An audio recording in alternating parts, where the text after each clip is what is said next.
karena masa pernah menjabat sebagai bupati, gubernur, tentu suka atau tidak suka, saya pasti akan menjadi seorang yang dinilai oleh masyarakat, masyarakat yang perlu menjadi panutan, ya, jadi apa istilahnya, jadi orang tua lah istilahnya.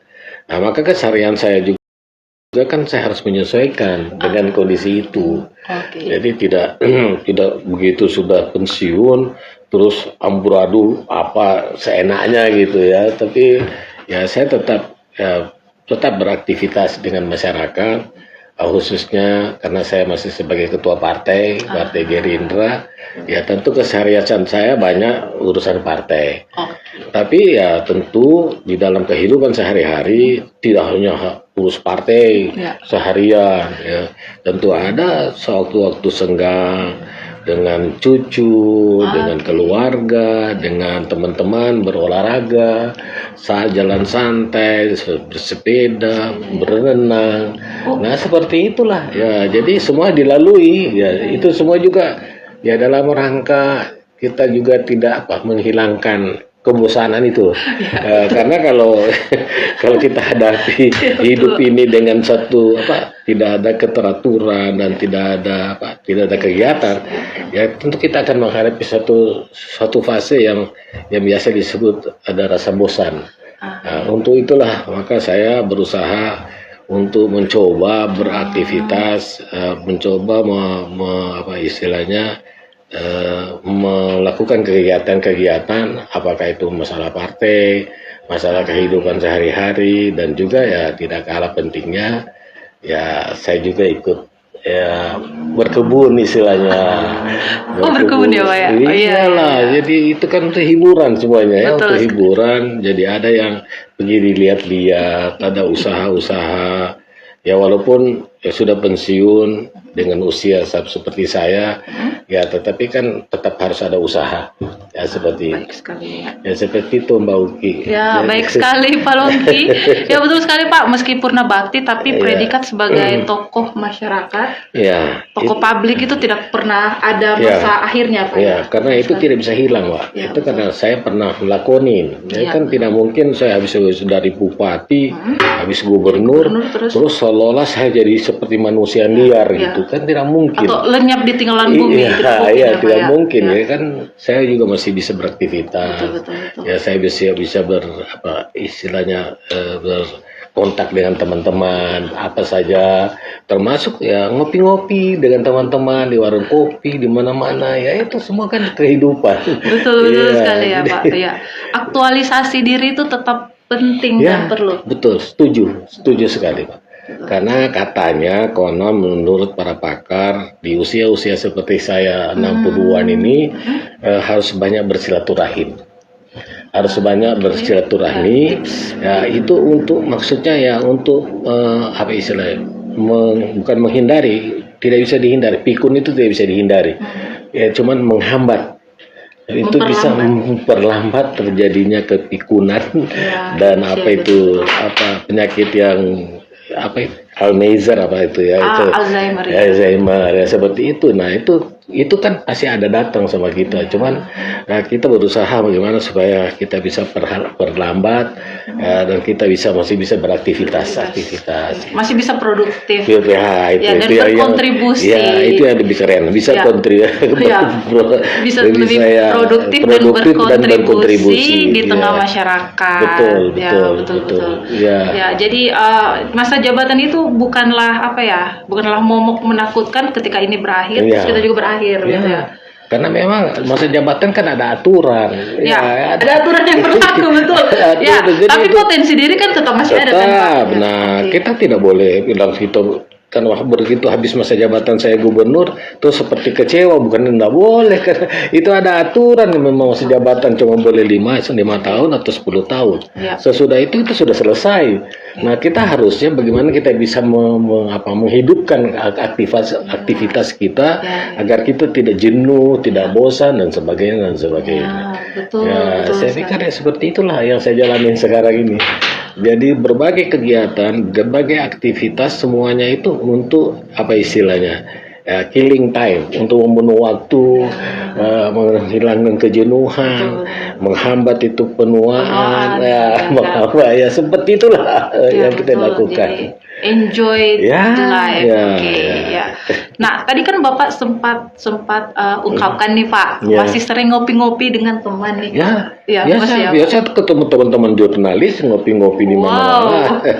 Pantasan Pak, pasti undang langsung datang. Ya boleh, kapan-kapan boleh. Teman saya ngopi biasa di warkop saya itu banyak-banyak di Balkot. Biasa di Warung Harapan di Tururuka, biasanya di Warung Harapan di Basuki Rahmat, biasanya di Cafe Bro. Itulah itu tempat-tempat ngopi-ngopinya ya. Ada di Aweng, di Basuki Rahmat juga. Ya itu.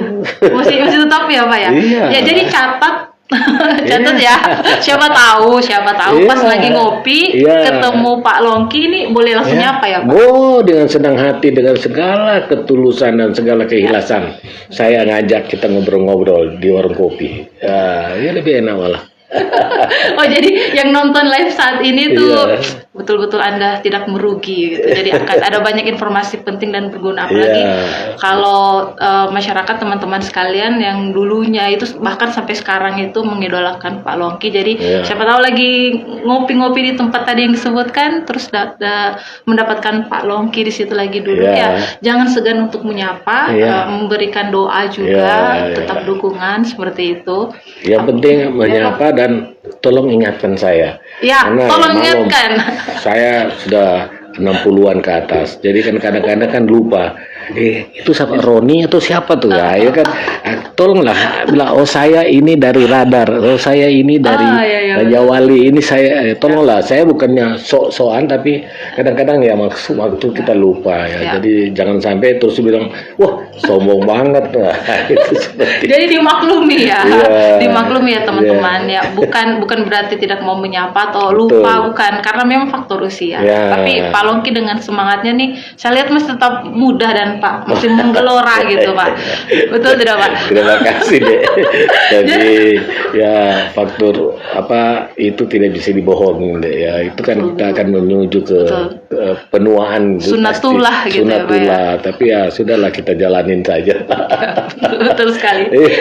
Iya sih Pak. Jadi alhamdulillah Pak masih pola komunikasinya masih bagus nih Pak ya. Alhamdulillah Pak. Memang itu saya jaga. Termasuk dengan teman-teman yang dulu bahkan ada kadang-kadang ada nanti kalau sudah dilakonin ketawa sendiri. Bayangkan kita bentuk arisan itu alumni SD. Masih ada alumni SD. Pak? Alumni SMP ada bikin atau ada alumni permainan sepermainan kita bikin kumpulan. Ya itu kan untuk apa coba? Ini sekedar silaturahim, sekedar untuk berkomunikasi, sekedar to see hello, sekedar untuk halo ngapain? Ya sekedar itu saja. Nggak ada lebih-lebihnya nggak ada. Wah, teman sepermainan, teman se-SD, SMP, SMA masih sampai di perguruan tinggi. Perguruan tinggi masih juga. Iya, sampai di Iluni. Iluni ya, betul Pak, Ikatan Alumni UI ya. Jadi salah satu anak daerah yang membanggakan masyarakatnya. Jadi kalau teman-teman sekalian siapa tahu ada yang teman SD-nya Pak Longki silakan berkomentar. Say halo. Teman SMP juga, SMA. Dia lagi nonton. Selamat jumpa. Ya, kita selamat membaca Radar. Sukses. Terima kasih banyak nih. Aduh, bagus sekali pola komunikasinya nih Pak. Kalau dengan ini kan Mas dengan teman-teman lama, terus dengan kalau teman-teman ini Pak, kalau di partai tetap ya Pak ya. Kalau untuk di partai. Kalau teman-teman ini Pak yang masih menjabat saat ini juga masih ada komunikasi masih rata-rata teman-teman yang masih menjabat itu kan karena usia saya rata-rata udah pada pensiun. Betul, seangkatan. Rata-rata udah pada pensiun pensiun sudah usia pensiunnya sudah biasa ketemunya itu misalnya kayak saya di daerah Zebra. Ketemu yang teman-teman ini yang pensiunan yang lagi jalan pagi lagi ketemu tuh jalan-jalan pagi. Pensiunan. Pak, saya ini Pak, saya kepo. Kalau ketemu gitu bicaranya apa Pak? Apakah ada jokes bapak? Tidak, ya kadang-kadang kita sudah hello, halo Pak, pagi Pak. Ya saya ya lugu-lugu saja. Tunggu dulu Komio siapa ini namanya? Tapi segitunya Pak. Kita mana saya ingat semua kan nggak mungkin. Apalagi saya pernah gubernur, ya kan pasti mereka tahu saya. Tapi saya lupa mereka. Ya bukan berarti saya sombong, bukan. Terpaksa saya harus tanya. Tunggu dulu, Komio di mana kemarin itu? Di dinas apa? Di mana? Oh saya di sini. Oh iya, saya sudah ingat. Setelah itu lancar. Itu harus berkomunikasi. Pak, ya. Sudah lain lagi sudah komunikasinya. Berapa cucu? Sudah. Jadi ya perbincangannya seputar keluarga dulu. Keluarga gitu. Ya pasti. Cucu. Ya. Kemudian apa aktivitas sekarang? Ya, kayak gitu. Habis itu baru ke lain-lain. Ya termasuk masalah-masalah negara. Ya kayak gitu. Masih berbincang soal masalah negara Pak? Iyalah, masa kita diam. Wah, oke deh Pak. Ya mungkin lah, kita kan pasti juga mengikuti perkembangan. Ya, semua kita ikuti perkembangan. Cuma memang beda lah intensitas dan aktivitas kami. Ya kami karena sudah terbatas, ya ruang kami tinggal membaca, ya melihat dan mendengar. Ya kan, kalau bisa memberi saran. Ya kan kayak gitulah. Tapi kan ya, kita sudah tidak peran aktif lagi. Jadi kita tinggal ya paling tidak seperti saya radar itu pasti hari-hari saya baca radar, mercu dan koran-koran lokal khususnya, termasuk yang teman-teman punya online itu pasti itu setiap pagi baca dulu. Baca dulu kayak begini ya bagusnya karena ini baru bangun tidur terus cari informasi begitu, bukan cari akun gosip ya Pak ya. Bukan ya. Tidak, zamannya sudah berbeda. Kalau kayak zaman seperti saya bukan akun gosip lagi. Ya betul, levelnya berbeda. Apalagi ini kan seorang birokrasi. Seorang tokoh ya, beda lah levelnya dengan anak-anak SMA betul, betul. Nah, itu bukan akun susupo. Bukan susupo tidak berguna gitu. Ya, jadi no hoax anti hoax. Jadi tetap ikuti gaya hidupnya Pak Longki.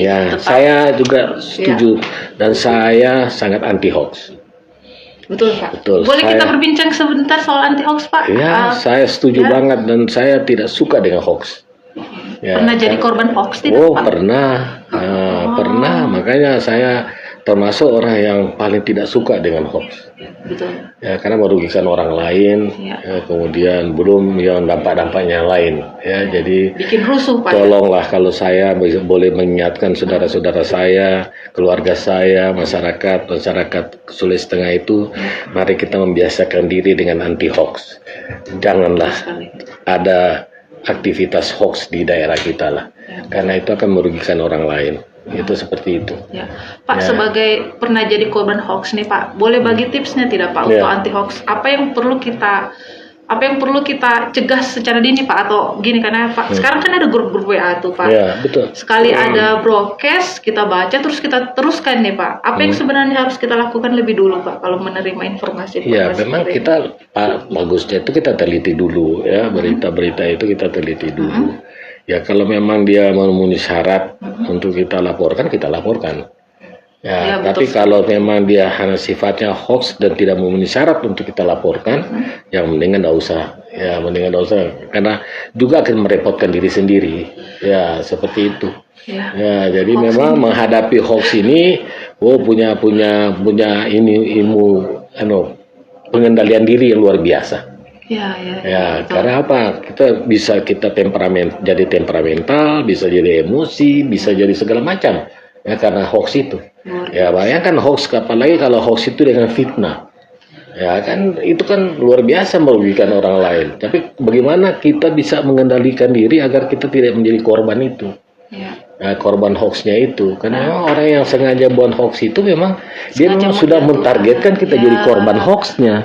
Betul. Jadi kalau sepanjang kita bisa kendalikan diri, bisa kita tidak termakan tidak ikut arusnya, insya Allah seperti itu. Tapi yang terakhir tentu kita junjung proses hukumnya. Kalau itu memang dia memenuhi syarat tentu kita tempuh jalur hukumnya. Betul, Ya, betul, kalau ya. apapun keputusan hukum kita hargai. Nah, seperti itu. Ya, betul Ya, sekali. seperti Jadi itu. ya Pak Longki mengingatkan nih, jangan sekali-sekali berani men-share hoax karena akan ada undang-undangnya ya Pak ya. Ya. Ada undang-undangnya dan ada ancaman pidananya Ya, seperti betul. itu. Jadi apalagi ada undang-undang segala macam sekarang ini. Yang terakhir ITE itu ya. ya undang-undang ITE. Jadi kendalikan jempol Anda ya. Ya, iya. Kendalikan jempol Anda dan lebih baik mengikuti pola hidup kayak Pak Longki. Jadi bangun Ya. pagi itu ikuti media-media Cari lokal, informasi cari dulu. informasi di sumber yang valid. Ya. Ya, setelah itu kita menyebarkan kebaikan saja. Kalau memang itu berita meragukan, stop di Ya. HP Anda. Ya, nggak usah diteruskan. Tidak usah kemana-mana. diteruskan kemana-mana. Karena Ya. nanti Anda akan terlibat juga. Betul sekali. Anda akan bisa terjerat sebagai tersangka Iya. meskipun tidak punya niatan ke situ. Betul. Ya, Iya. betul sekali ya. Nah, Pak gini Pak, kan Bapak tetap beraktivitas nih, terus Iya. Bapak tetap juga berkomunikasi dengan teman-teman Iya. gitu. Terus masih aktif di partai. Iya. Pak, saya izin mau konfirmasi nih Pak. Iya. Katanya sih Pak, ada desas-desus Bapak Iya. mempersiapkan diri untuk 2024 nih Pak. Sekalian Pak monggo. Ya, jadi saya kira wajar Iya. aja Mbak Uki nanya Oke. itu, apalagi saya ketua partai. Iya. Tapi semua itu kembali kepada saya dan kembali kepada partai, ya kepada pimpinan kami. Ya, misalnya, insya Allah ini kan tahun 2024, ya jadwal itu 2024. Ya mudah-mudahan masih sehat-sehat, masih kuat, dan insya Allah masih dipercaya oleh partai untuk dicalonkan menjadi calon anggota, apakah itu DPR RI, ya kan? Tapi kalau di partai tentu saya DPR RI, Pak. Kalau independen saya mungkin DPD, ya. Tapi kalau mungkin kecenderungan ke DPR RI. Cuman ya nanti dilihatlah perkembangannya. Apakah itu nanti pimpinan partai saya, dalam hal ini Pak Prabowo, percaya saya untuk ikut menjadi kompetitor di legislatif, ya itu seperti itu nanti. Ya, kita lihat aja lah ya. Tapi dari sekarang saya belum berani mengatakan pasti tidak. Ya itu semua kan kembali nanti dengan kesehatan saya, kemungkinan lain, karena partai itu kan tidak bisa 1+1=2. Ya, ya itu politik deh. Ya, jadi politik tidak bisa 1+1=2. Politik itu 1+1 mungkin 2, mungkin. Iya. Oke, jadi tidak dibantah juga ternyata ya Pak ya. Ya, jadi ya itu tadi jawabannya, saya tidak bisa menyimpulkan apa-apa. Jadi silakan saja. Jadi ini Pak Longki ini memang diplomasinya baik sekali. Ya. Jadi tetap ya, apapun rencana Pak Longki ke depannya, mohon dukungannya. Amin. Mohon cinta yang banyak-banyak buat pemimpin kita ini. Pemimpin di hati kita gitu. Amin ya. Insya Allah, karena saya lihat sehat ya Pak ya. Amin. Sepedaan masih jalan juga Pak ya. Masih Pak. Masih ya. Tiga kali seminggu itu. 3 kali Pak. Paling jauh itu jaraknya berapa Pak? Ya 20-30 kilo. 20-30 kilo. Wow. Sini mana ya? Palu Donggala ya? Paling jauh. Palu Donggala. Palu Donggala. Ya. Wah. Ya. Wah, Palu Donggala 3 kali seminggu. Ya, 3 kali seminggu. Itu Pak, tipsnya bagaimana itu Pak? berbagi tips. Karena gini Pak, sekarang ada jargon di tengah anak muda Pak, bahwa kami ini pemuda jompo. Masih muda tapi pas disuruh olahraga tidak kuat begitu. Pas dengar ceritanya Pak Longki yang sudah 60 tahun ke atas, 3 kali seminggu goesan dari Palu sampai Donggala itu bisa. Coba Pak, bagi tipsnya Pak. Ya memang sih jaga kesehatan memang gimana ya, gampang-gampang susah gitu loh. Ya kembali kepada masing-masing dah. Memang dia punya niat untuk menjaga kesehatan, menjaga staminanya, memperbaiki kehidupannya, ya pasti bisa lah. Tidak ada istilah dia generasi jompo, itu tidak ada ya. Tapi ya sebenarnya seperti saya ini, dengan usia seperti saya ini lah generasi yang sudah jompo. Cuma kalau kita tidak olahraga lagi ya tentu tentu mungkin sudah lebih cepat lagi kita. Ya, penuaan dini, Pak. Ya, langsung penuaan dini. Walaupun sekarang tidak ada istilah penuaan dini buat saya ya, karena sudah mau 70 ya, jadi ya tidak ada istilah penuaan dini. Seperti itu. Jadi saya kira sepanjang kita mau berbuat untuk menjaga kesehatan, menjaga stamina, menjaga kebugaran juga, pasti bisa. Pasti bisa. Ya, pasti bisa. Oke. Kalau untuk soal ini Pak, ada minum herbal tertentu Pak, atau ramuan jamu atau apa Pak? Saya enggak itu, saya minum vitamin, obat memang. Vitamin ya, minum B kompleks. Ya, vitamin yang memang dianjurkan oleh pemerintah. Tidak ada ya macam-macam yang lain Pak ya? Minum ginseng Pak? Tidak ada. Tidak ada Pak? Oke, siap. Nah Pak, gini Pak, kan Bapak ini kan kami lihat kan fit secara bugar nih Pak, secara fisik. Dan psikisnya Bapak ini masih terjaga baik Pak. Karena kayak tadi saya ajak ngobrol kan, kayak Bapak masih tetap menjaga pola komunikasi dengan rekan-rekan, aktif berolahraga juga. Nah, secara ini kami lihat sehat walafiat. Alhamdulillah. Amin. Pak, mau berbagi tips lagi nih Pak, untuk kan gini Pak, di kedokteran itu ada namanya kan post power syndrome. Jadi kumpulan gejala yang mengganggu kesehatan secara fisik maupun mental setelah melaksanakan jabatan. Betul, setelah purna bakti Pak, apalagi kalau yang bersangkutan adalah pejabat tinggi kayak gitu kan. Jadi ada perasaan gejala kayak tidak berdaya, merasa anxiety, kecemasan berlebihan dan sebagainya. Bisa berbagi tips Pak bagaimana melalui ini semua Pak? Jadi itulah yang saya sebutkan tadi. Sebenarnya kuncinya ke kita Uki ya. Kalau kita memang tidak siap, kita siap menghadapi itu post power syndrome, itu bisa jadi. Tapi karena khusus saya menyadari jabatan saya berakhir 16 Juni itu undang-undang dan saya harus berhenti. Ya tidak mungkin saya terus kalau itu kan berarti saya kayak pasrah. Nah, kalau sudah saya sadari tanggal 16 Juni saya harus berakhir, maka saya harus mempersiapkan diri apa yang saya harus lakukan setelah itu. Nah, setelah itu sekarang berbagai aktivitas saya lakukan. Ya kalau dulu urusan partai itu karena saya jabatan gubernur, saya serahkan kepada teman yang mengurusnya. Nah, sekarang tidak, saya ambil alih, saya sudah urus sendiri. Hari-hari sekarang saya di kantor partai. Seperti itu, urus partai untuk bagaimana memperbaiki revitalisasi partai, bagaimana strukturalisasi partai, dan bagaimana dengan temu-temu kader partai. Itu semua kan untuk supaya bisa tertepis itu isu post power syndrome. Karena terus terang orang yang post power syndrome itu orang yang tidak siap. Tidak siap dan memang dia tidak tahu membuat apa. Tidak ada perencanaan yang baik dan dia memang tidak mempersiapkan diri. Jadi mestinya dia sebelum dia pensiun dia sudah mempersiapkan diri. Saya habis ini saya mau bikin ini, mau bikin ini. Apa? Kayak gitu. Nah, terus terang saya alhamdulillah setelah pensiun malah makin banyak saya punya aktivitas.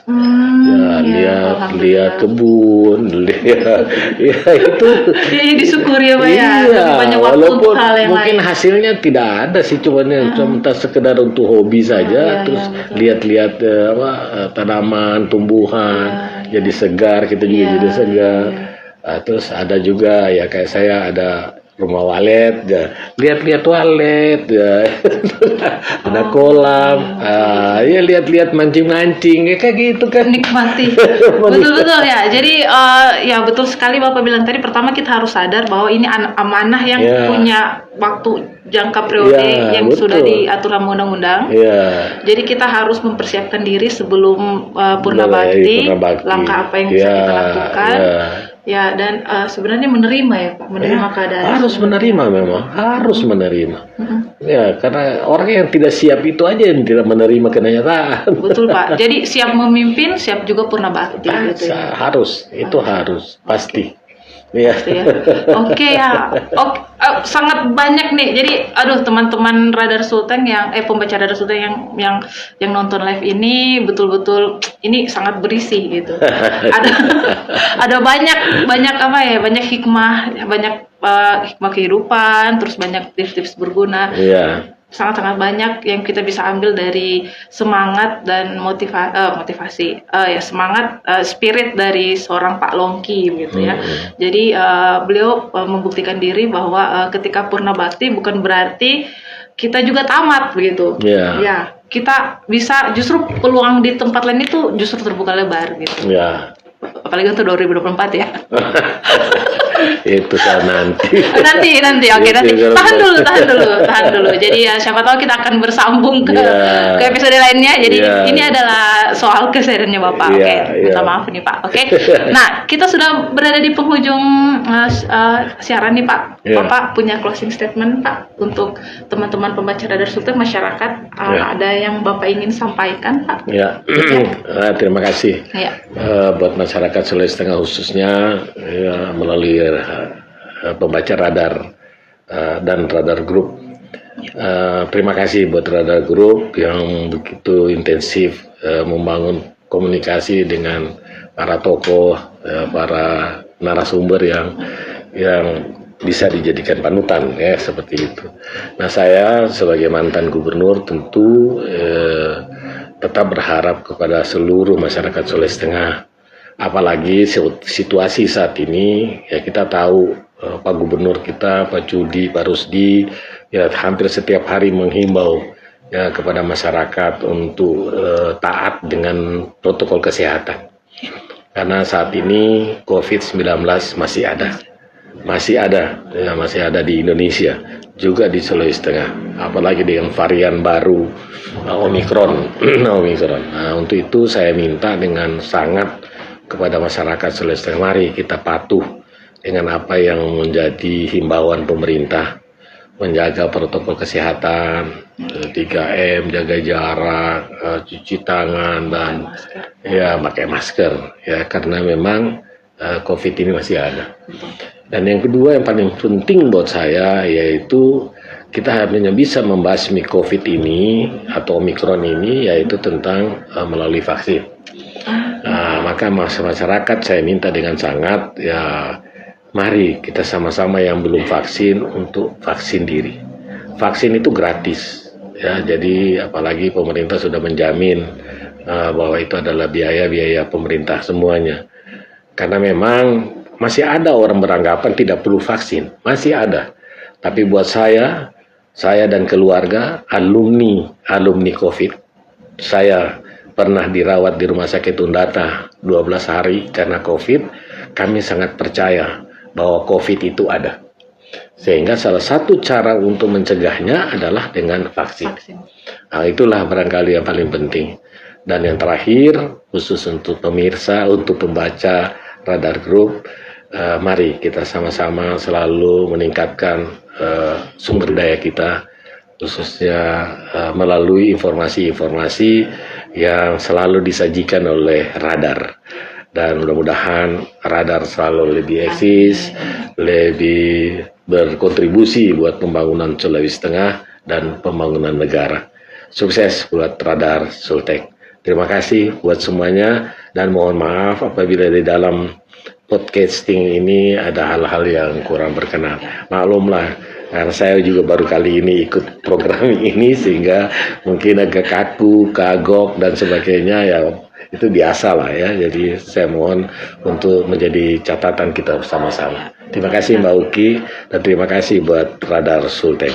Ya, baik. Terima kasih Pak Longki. Terima kasih banyak. Jadi saya mewakili kru yang bertugas. Terima kasih banyak atas kehadirannya Pak Longki untuk hadir di ruang siar kami, menyapa masyarakat Sulawesi Tengah yang sangat rindu atas kehadiran Bapak di tengah publik. Ya, kita terus dukung Bapak ya. Mohon dukungan buat Pak Longki dan kirimkan banyak cinta untuk beliau. Amin. Saya juga memohon maaf jika banyak kekurangan di podcast ini. Amin. Ya, dan kita sudah masuk di penghujung acara. Saya sudah dikode sama teman-teman kru di belakang layar. Jadi ya saya pamit, Pak Longki, kami pamit Pak. Amin. Ya, saya pamit. Wabillahi taufiq wal hidayah. Wassalamualaikum warahmatullahi wabarakatuh dan sampai jumpa.